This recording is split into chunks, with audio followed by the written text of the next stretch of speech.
जय श्री कृष्णा। दोस्तों, भगवत भक्ति यूट्यूब चैनल में आपका बहुत बहुत स्वागत है। आज मैं आपको सफला एकादशी व्रत की कथा, इस व्रत की पूजा विधि और इसका महत्व बताने जा रही हूँ। पौष माह के कृष्ण पक्ष की एकादशी का अपना विशेष महत्व है। अपने नाम के अनुसार ही इस व्रत को करने वाले को हर कार्य में सफलता प्राप्त होती है। इस व्रत के प्रभाव से व्यक्ति के सभी पाप नष्ट हो जाते हैं और मोक्ष की प्राप्ति होती है। यह व्रत सभी सुखों को देने वाला है। आज हम सफला एकादशी व्रत की कथा, उसका महत्व और पूजा की विधि जानेंगे। लेकिन उससे पहले अगर आपने अभी तक हमारे चैनल को सब्सक्राइब नहीं किया है तो दोस्तों हमारे चैनल को अभी सब्सक्राइब करें और बेल आइकन भी दबाना न भूलें ताकि आने वाले सभी नए वीडियोस के नोटिफिकेशन आपके पास सबसे पहले पहुंच सकें। पौष माह की कृष्ण पक्ष की एकादशी को सफला एकादशी कहा जाता है। सफला का शाब्दिक अर्थ है सफलता। मान्यता है कि इस दिन व्रत करने से सारे कार्य सफल हो जाते हैं, इसीलिए इसे सफला एकादशी कहा गया है। शास्त्रों के अनुसार जो व्यक्ति विधि विधान से भगवान विष्णु की साधना करते हुए सफला एकादशी का व्रत और रात्रि जागरण करता है, उसे वर्षों की तपस्या का पुण्य प्राप्त होता है। पूर्ण श्रद्धा भाव से पूजन करने वाले साधक के व्रत से प्रसन्न होकर भगवान विष्णु उसकी सभी मनोकामनाएं पूर्ण करते हैं। उसके दुखों को दूर करते हुए उसे प्रत्येक क्षेत्र में सफलता दिलाते हैं। भगवान विष्णु की कृपा पाकर साधक सभी सुखों को भोगता हुआ मोक्ष प्राप्त करता है।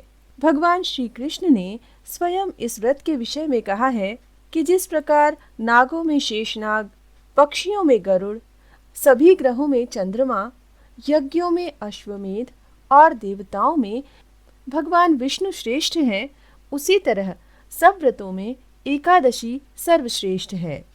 जो मनुष्य इस व्रत को करते हैं वे मुझे परम प्रिय हैं। दोस्तों, अब हम एकादशी व्रत की विधि को जान लेते हैं। एकादशी व्रत में कई नियमों का पालन किया जाता है। एकादशी का व्रत दशमी तिथि से ही शुरू हो जाता है। दशमी की संध्या काल में मनुष्य को सात्विक भोजन करना चाहिए। पूर्णतः मुख शुद्धि करके ही सोना चाहिए। एकादशी के दिन ब्रह्म मुहूर्त में उठकर स्नान आदि से निवृत्त होकर पूरे घर में गंगा जल का छिड़काव करें, मंदिर की साफ सफाई करें और फिर एकादशी के व्रत का संकल्प लें। भगवान विष्णु को धूप, दीप, चंदन, पंचामृत, पुष्प और तुलसी अर्पित कर षोडशोपचार से उनकी पूजा करनी चाहिए। तत्पश्चात एकादशी के व्रत की कथा पढ़नी चाहिए। फिर भगवान विष्णु की आरती करके उन्हें भोग लगाएं। सारा दिन फलाहार लेकर भगवान विष्णु के मंत्र का जाप करें। ओम नमो भगवते वासुदेवाय, आप इस मंत्र का जाप कर सकते हैं। इस दिन विष्णु सहस्त्र नाम का पाठ भी कर सकते हैं। दोस्तों, ध्यान रहे, एकादशी के व्रत में शरीर और मन दोनों की पवित्रता और शुद्धता बहुत आवश्यक है। इसीलिए दिन में शयन, परनिंदा, दूसरों पर क्रोध करना, दूसरों को अपशब्द कहना, इन दोषों से एकादशी के दिन दूर रहना चाहिए। सारा दिन सिर्फ फलाहार ग्रहण करके संध्या के समय भगवान विष्णु की पूजन और आरती करें। इस दिन रात्रि में जागरण कर श्री हरि के नाम के भजन करने का बड़ा महत्व है। व्रत के अगले दिन द्वादशी पर किसी जरूरतमंद व्यक्ति को या ब्राह्मण को भोजन कराकर दान दक्षिणा देकर तत्पश्चात व्रत का पारण करना चाहिए। दोस्तों, सफला एकादशी का महत्व धार्मिक ग्रंथों में धर्मराज युधिष्ठिर और भगवान कृष्ण के बीच बातचीत के रूप में वर्णित है। मान्यता है कि 1000 अश्वमेध यज्ञ मिलकर भी इतना लाभ नहीं दे सकते जितना सफला एकादशी का व्रत रखकर मिल सकता है। सफला एकादशी के दिन एक ऐसे दिन के रूप में भी वर्णित है जिस दिन व्रत करने से सारे दुख समाप्त हो जाते हैं और भाग्य खुल जाता है। सफला एकादशी का व्रत रखने से व्यक्ति की सारी इच्छाएं और सारे सपने पूर्ण होने में मदद मिलती है। तो आइए अब हम सुनते हैं सफला एकादशी व्रत की कथा।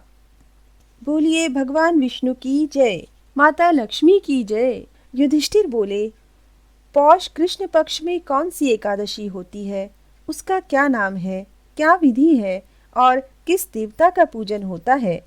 हे स्वामिन, हे जनार्दन, ये मुझसे विस्तार से कहिए। श्री कृष्ण भगवान बोले, हे राजेंद्र, आपके स्नेह के कारण मैं कहूँगा। हे राजन, एकादशी के व्रत से मैं जितना प्रसन्न होता हूँ, उतना अधिक दक्षिणा वाले यज्ञ से प्रसन्न नहीं होता। इसीलिए यत्न पूर्वक एकादशी का व्रत रखना चाहिए। पौष कृष्ण पक्ष में जो द्वादशी युक्त एकादशी होती है, उसका महात्म्य एकाग्र चित्त से सुनिए। जितनी एकादशी होती है, यद्यपि उनपे भेद नहीं रखना चाहिए, तो भी इस एकादशी की और भी कथा सुनिए। अब मैं लोगों के हित के लिए पौष की एकादशी की विधि तुमसे कहूँगा। पौष कृष्ण पक्ष की एकादशी का नाम सफला है। इसके नारायण अधिदेव हैं। इसमें विधि पूर्वक उनका पूजन करें। हे राजन, पूर्वोक्त विधि से ही मनुष्यों को एकादशी का व्रत करना चाहिए।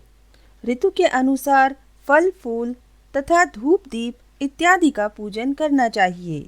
महात्मा की कथा भी कहता हूँ, प्रेम से सुनो।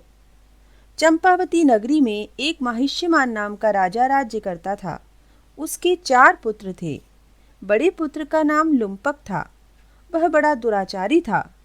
मांस, मदिरा, पर स्त्रीगमन, वैश्याओं का संग इत्यादि कुकर्मों से संपूर्ण था। पिता ने उसे अपने राज्य से निकाल दिया। वन में एक पीपल का वृक्ष था जो भगवान को भी प्रिय था। सर्व देवताओं का क्रीड़ा स्थल भी वहीं था। ऐसे पतित पावन वृक्ष के सहारे लुम्पक भी रहने लगा, परंतु फिर भी चाल टेढ़ी ही रही। पिता के राज्य में चोरी करने चला जाता था। पुलिस पकड़कर छोड़ देती थी। एक दिन पौष मास के कृष्ण पक्ष दशमी की रात्रि को उसने लूटमार अत्याचार किया और पुलिस ने वस्त्र उतारकर वन को भेज दिया। बेचारा पीपल की शरण में आ गया। इधर हेमगिरी पर्वत की पवन भी आ पहुंची। लुम्पक पापी के सब अंगों में गठिया रोग ने प्रवेश किया। हाथ पांव अकड़ गए। प्रातः सूर्योदय होने के बाद कुछ दर्द कम हुई। पेट का गम लगा। जीवों के मारने में आज असमर्थ था और न वृक्ष पर चढ़ने की शक्ति थी। नीचे गिरे हुए फल बीन लाया और पीपल की जड़ में रखकर कहने लगा, हे प्रभु, वन फलों का आप ही भोग लगाइए।